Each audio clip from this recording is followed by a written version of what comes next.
What's going on, everybody? Today we are going to talk about 5 do's and 5 don'ts in the Pokemon hobby. A lot of this stuff I wish somebody told me sooner.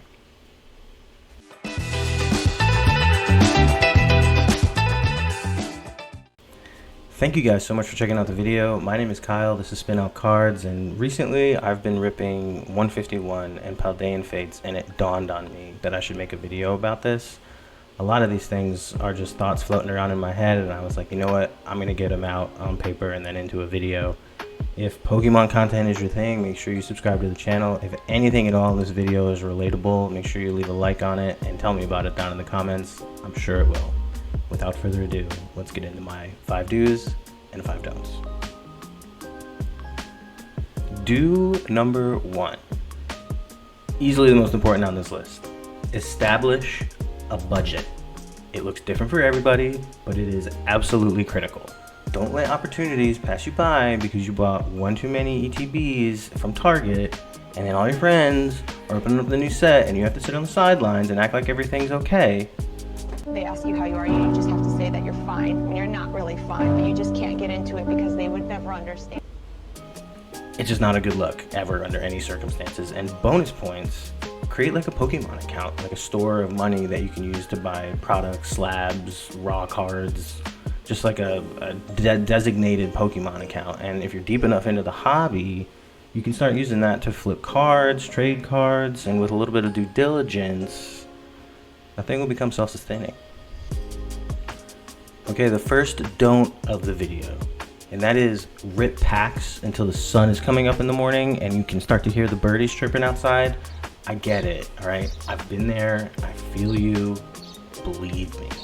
Having a chase card in a set is rough. It's like all I can think about when I'm opening packs. It almost takes the joy out of it, but it's so much more responsible to just go out and buy a copy of that card raw than it is to open a case of booster boxes trying to pull the Moonbreon. I definitely have personal experience on that one. Take it from my pain, it's just not worth it. Continuously ripping packs is also just a fast track to Pokemon fatigue. And unless you are getting that dopamine hit from pulling a banger, it's just not responsible. And it will drain you financially, quickly. Do number 2. Seek out the best deals. If going to Target and Walmart is your primary source of picking up Pokemon cards, it's just irresponsible in this day and age. Join Facebook groups, follow Pokemon Drops on Twitter, hop into a Discord. Pokevault has a fire Discord that has a Deals and Steals channel. Incredible deals on there every day being posted. And buying products somewhere over MSRP is just a fast track to pulling yourself into some buyer's regret if you're not pulling the cards that you want to. So do some diligence before you spend your hard-earned money and make sure you're getting the best deal possible. Don't number 2. This one is a little bit of a double-edged sword. Don't only buy packs online. Go to your local TCG store, rip some packs, introduce yourself, meet some other people that share the passion for the hobby. I've literally never had a bad time going to a local TCG store, ripping some packs and just hanging out. And they often will host trade nights, they'll have promo cards, they're generally run by some pretty cool people, and sometimes paying just that little bit more for the Pokemon product is worth it for the sense of human connection in a shared interest. So,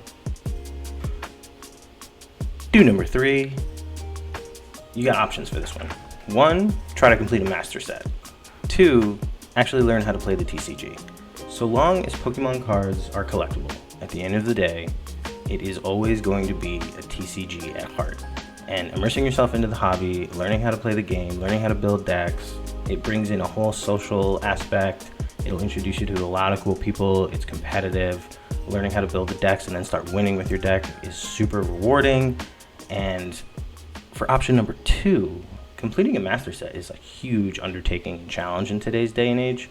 There's so many cards in every set, reverses, trainers, trainer galleries, alternate arts. For someone who's like a collector first, this is a great goal to set for yourself because 1, it'll teach you discipline. It'll have you buying, singles, raw cards, and it'll actually have you interacting with other people during these transactions, which will introduce you to a lot of cool people. So do either complete a master set or do learn how to play the TCG. Don't number 3. I think this one is super important. Don't make decisions based on somebody else's opinion. There is an onslaught of information and opinions about Pokemon products and cards, about their values and investing in them in today's day and age. People saying that this card's gonna go to the moon and this card's gonna crash and burn. Do your own research, form your own opinions, check your own prices on price charting, look at trends. I'm certainly not saying that content creators are lying to you, because a lot of them are. A lot of them have been doing this for a long time and they know exactly what they're doing. What I'm saying is educate yourself, arm yourself with your own knowledge, have a true understanding of the Pokemon market. What is a typical movement for a card, when they tend to dip, when they tend to go up, because it'll only pay you dividends in the long run.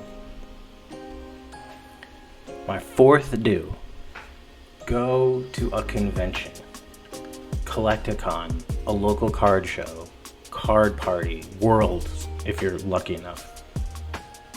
When I went to my first Collect-A-Con, I was overwhelmed. Opening packs, collecting can be a little bit isolating at the end of the day. Conventions will really open your eyes to like the bigger picture of community associated with the Pokemon TCG. It's massive, and you'll see cards that you've only ever seen pictures of, be introduced to a ton of cool vendors, content creators, other collectors, and you'll feel a sense of community that you can really only get at a convention. Totally worth it. Don't number 4, and I cannot believe that I myself am actually saying this, but do not overdo it on live pack breaks online. And I say this as someone who literally streams on Whatnot. No, I'm not a scammer. I literally open sealed product, but I've seen so many people go way too hard on these breaks, just being flat out irresponsible, and I hate seeing that. I really do. And all this stuff like the mystery bags, the games, so on, it's literally a Pokemon card casino. It's not worth your time, it's not worth your money when you start straying away from the actual breaks. And find a streamer that you like me for example, spin out cards on Whatnot, and maybe a few others, and stick with them. Do it for the community and the fun, being in the chat, interacting with all the people that are breaking the cards. Just forget about the gambling part. My final do number 5, focus on a collection goal. I see so many people ripping pack after pack, booster box after booster box of every new set that comes out. It's no wonder where this Pokemon fatigue theory comes from. My personal goal in my personal collection right now is to have one of every Alakazam card in both English and Japanese. Your goal can be your own. Just make sure that it's achievable. You could go for something grand like collecting a master set of every 151 Master Ball in Japanese, to something as simple as building a playable TCG deck that actually wins games, or completing a master set. Whatever it is. Or if you're somebody that is like flipping and selling cards, how about grade X amount of cards in a 5-month span and sell X amount? Just make it achievable. If you make it achievable, it'll create way more enjoyment for you, and it'll help you avoid the burnout that's associated with collecting and any financial woes. My final don't number 5, and the cap to this video. Don't forget why you started.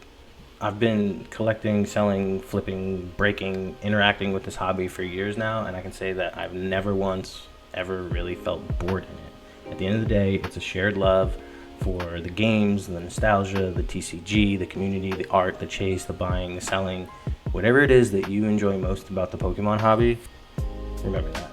It'll help keep things fresh for you, and help you discover new ideas and introduce you to new thoughts and approaches on how to enjoy the hobby. And that's the beautiful thing about the Pokemon TCG hobby, is there's a place here sort of for everyone. There's so many little niches that you'll find once you dive into it, and it's important to remember why you started in the first place. There you guys have it, my 5 do's and my 5 don'ts. God, that was almost therapeutic. If there's any that you think I missed, or whichever one you related to the most, make sure you leave it down in the comments below. I'm actually very excited to see what you guys have to say on this subject. It was a lot of fun making this video. I appreciate you guys hanging out with me. Make sure if you haven't, leave a like on your way out, and I will see y'all on the next one.